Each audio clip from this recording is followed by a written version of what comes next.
All of you. Today I am going to express, I am going to PPT on a C programming. First of all, we must know about why we need to C programming.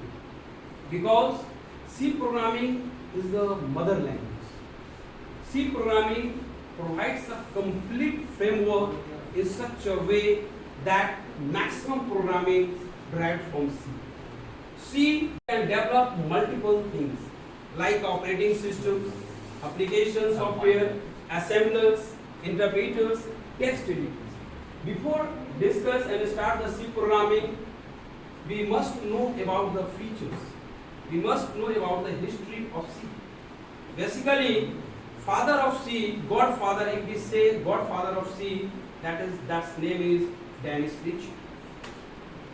Basically, in first phase, when C was developed for the Unix operating system. But right now, C was developed for different types of platforms.